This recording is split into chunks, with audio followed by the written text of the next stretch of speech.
Chart of the Week with Redmayne Bentley. You're listening to financialradio.co.uk. I'm Giles McMullen chatting to Bill Rook from Redmayne Bentley. He is the chartist with whom we chat every week. And we're going to start by looking at the dollar versus commodities. Why have you picked this?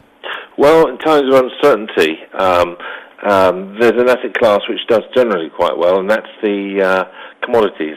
With the market opening up to ETFs, we're able to have a much more of a range to offer our clients, and as investment vehicles, they can prove a useful diversion to a deteriorating or troubled market. And that's your assessment of the market at the moment, is it? Well, it's only inflationary, and commodities will benefit from that underlying factor, as well as a deteriorating dollar. I mean, and the markets are range bound. We're going from one bit of news to the next. It's difficult to plot. If you've got quality shares in the portfolio, tuck them away with a bit of cash, and I would suggest some commodities. And this is why I want to draw your attention to the performance of the commodities as they're going against the dollar. Okay, let's have a look at that chart now. We have it. We're displaying it right now. Several coloured lines. What do they represent? We've got red, yellow. Well, these are all against. Yeah, they're all against the dollar, and you can see that actually the most dramatic move is actually silver, which is the lowest line here. The actual silver line at the bottom there is silver, and that's up 20%, and most of that has come in from December. This is on a year-on-year basis, but most of that move has come in the last 2 and a bit months. It's been quite a phenomenal move there. But the best performing one on the top there is wheat, 54% up again on the year, and that is moving quite dramatically at the moment. Yeah, and there's a lot being written about wheat at the moment and how strong the prices are. Can we have a look at the wheat chart that certainly you can have? do. Yeah, I mean, let's bring that up. And yeah. What's been driving this? I suppose more buyers than sellers, but... Well, this is it's the whole contract is futures related. We're just mirroring what the futures are doing here. So with the ETF, so it's in a way to sort of we're able to piggyback what's going on with that and hopefully capture some gains without having the exposure to the underlying, which is which carries its perils if you're running futures contracts, of course. But yes, you don't suddenly want 1,000 bushels of wheat turning up at your door, do you? No, you don't. No, but this is I think it's a breakout, sort of an ascending triangle, Giles. Almost an ascending triangle. You have 1, 2, 3 tops where that line is going across the horizontal line at 5.5.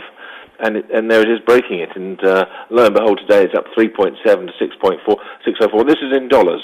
And its performance you can see against the FTSE about 60% up.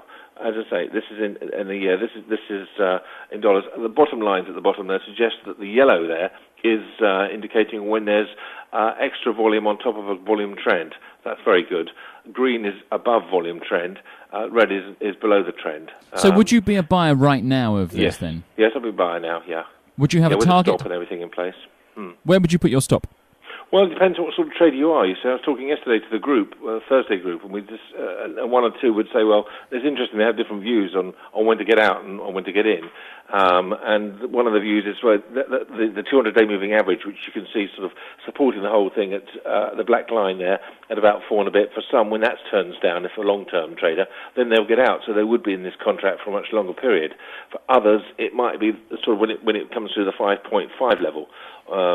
So it depends on what sort of trader you are. Okay, that's wheat. We've also you touched on silver when we looked at that first chart of the dollar against commodities. We've got a silver chart here. Yep. And I know, certainly from what I've read, I don't know the silver market particularly well, but I know it's been, probably outperforming gold as well, hasn't it? Yeah, it's buoyant, isn't it? We saw from that chart earlier that how well it's done since December. It's done extraordinarily well there. And this one is primed to go. I mean, the others that are going very well, gold, platinum, palladium, are doing very well. Platinum hit new highs yesterday on worries of supply shortages in South Africa. Gold is now back in fashion, having slumped $6. So some people said $6 is a slump, but it's up to about $9.12 today. And silver's crawling up again. So silver is crawling up the charts, waiting for breakout, really. And that breakout will occur just above the 21 and a bit level. So we're almost there. We're almost there. Almost there, but it's one to stand by. Sometimes people say, oh, it's like wheat, it's too high, I won't take it yet. But this one actually is a nice trend. The moving averages are moving up. It's very important to have moving averages turning up. Also, it's very important to have volume.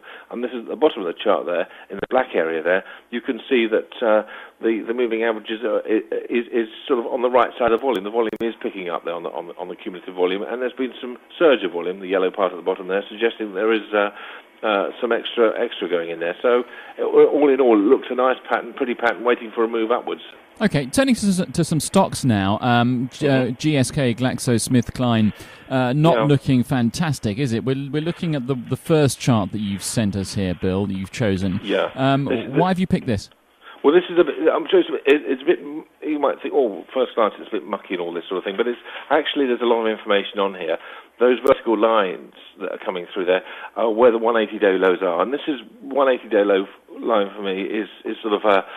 It's when I have a 180-day low, then that's it, finished for the stock. And if you'd taken that attitude, you'd have been out of, for instance, Northern Rock at about tenner in June. You would have had to go through the worry of what to do, what not to do, sort of thing. So it's really sort of when you hit a 180-day low, you think about what's going on very seriously, and if it continues going lower, you get out. And this has been an opportunity to sell since November last year, since November. So and there's no great 9th of November, it went through that level at about 14.45. The key level below that is just the horizontal line as it breaks down there, and it breaks that, and it doesn't really recover very well. But it's not an easy chart to trade because you think, well, it drops, but then it goes back up again, and then it goes sideways, and then it falls again on the second vertical line there, and it is a troubled chart, and it's very, very difficult to trade. But the main thing is here we have got another arrow coming through here, and there's not good information coming through here on the share. It's the 50 is below the 200-day. The volume levels are poor. It's not supported with increasing. It's not being supported with volume going into the stock. The relative strength is bad. It's not good against the sector, and it's not good against the market. This is a troubled share. Okay, you've got a second chart of GSK. This is a weekly chart. Is that correct? Yeah. I think it's very important, Giles, to look at some people just say, well, take a short term. You actually take a whole look at the whole picture of a share and put a weekly chart up. Push a weekly chart up and have a look to see how far back this one goes. This one goes back to 98, and one of the early things we always do with looking at a chart is put the support lines on here and to see where things are going here, and that's where the sort of meaningful levels of where the highs and where the lows have been, and you can see that the actual chart, the pattern here is not very good at all. And you can see very clearly what was a sort of a faint line of support has become a line of resistance, and it's just absolutely right. That's good, Giles. That's good. That's very good. That's about the 1586 level. 1586 goes through there, and at the bottom there is the 981.